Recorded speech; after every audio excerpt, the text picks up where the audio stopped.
Hai guys, welcome back to my YouTube channel. Gimana kabar kalian semua selama masa kuarantin ini?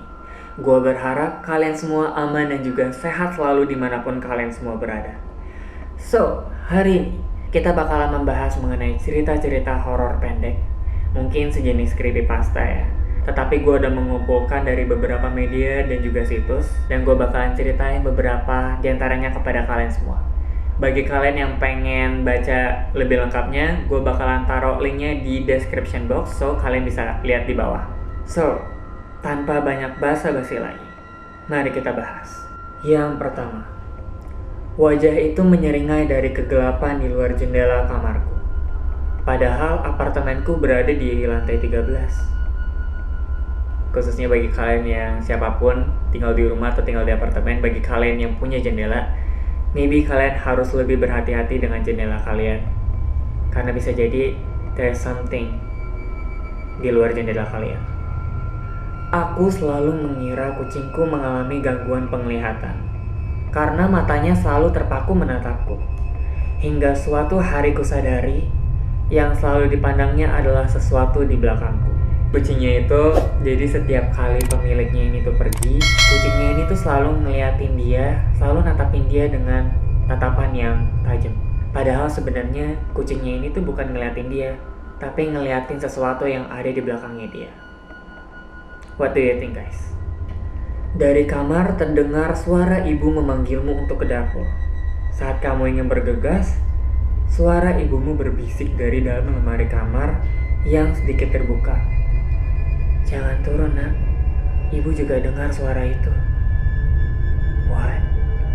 Ini gue sebenarnya rada-rada confused, dimana sebenarnya yang di dapur itu tuh beneran ibunya atau yang di dalam lemari itu bukan ibunya.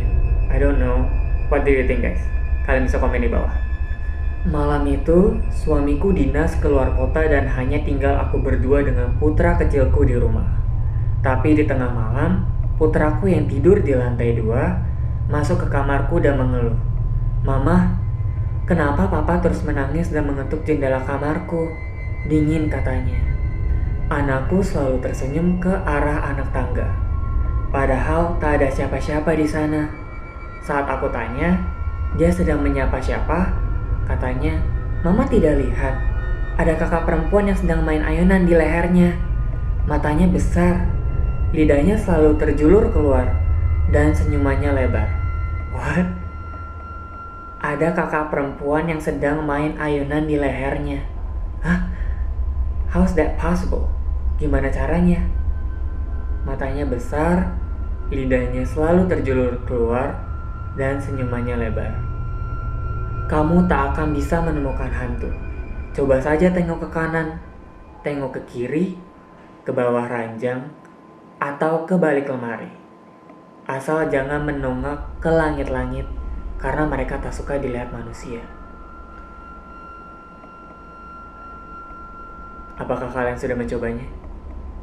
Hal terakhir yang kulihat adalah jam di samping tempat tidurku menunjukkan pukul 00.17.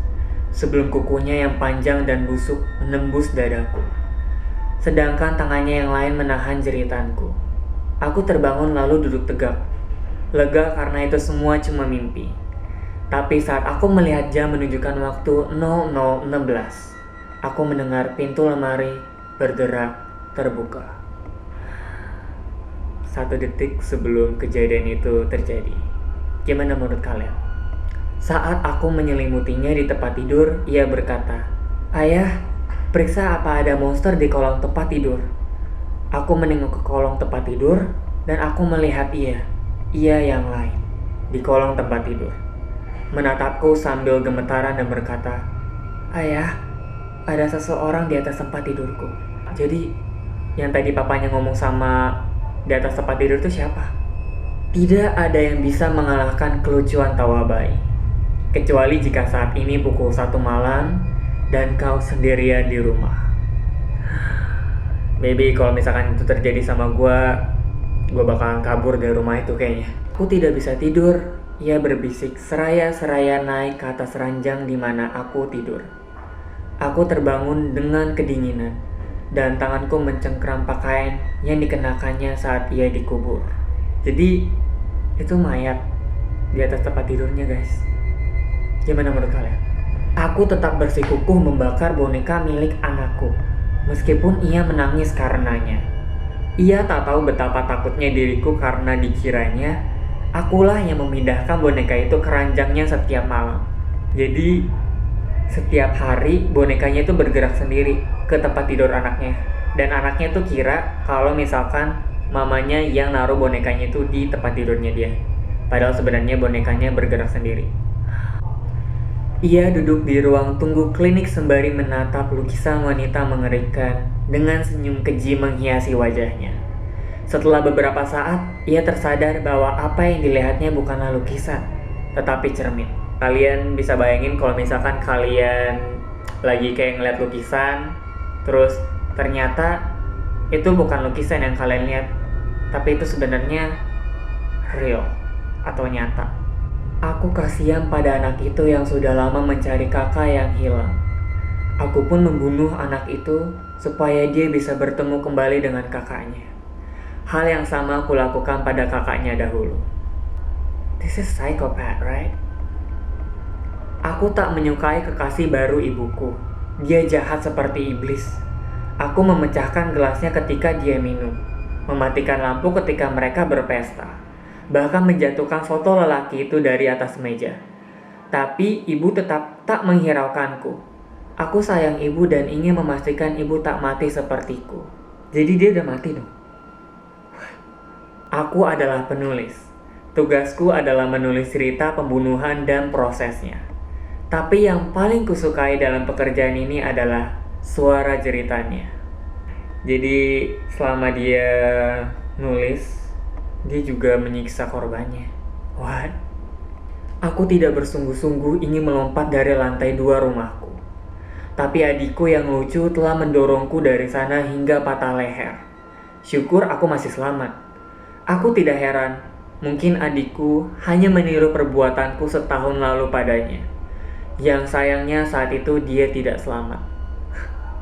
Jadi kakaknya ini tuh kayak didorong sama adiknya, padahal adiknya tuh udah mati. Dan adiknya tuh melakukan hal yang sama seperti yang kakaknya lakukan dulu, sampai adiknya tuh meninggal. What? Aku sedang sendirian di rumah. Aku mendengar ketukan pintu. Ketika membukanya, aku melihat nenek membawa bunga kuburannya. Kalian bisa bayangin kalau misalkan di pintu itu ada yang ngetok. Terus pas kita buka, dan nenek lagi bawa bunga kuburannya. Maybe I will be pingsan kayaknya. Hari ini aku akan merayakan ulang tahun temanku. Aku tidak suka dengan kebiasaan buruknya. Dia selalu menginap dan tidur bersama di kamar tidurku. Ya, saat aku mengunjungi pemakamannya di ulang tahunnya tahun lalu. What? Terus dia tidur sama siapa dong? Komen di bawah. Aku terbangun di tengah malam karena harus buang air kecil. Aku langsung pergi ke kamar mandi. Setelah aku kembali ke kamar, aku terdiam karena menemukan diriku masih terbaring di atas kasur.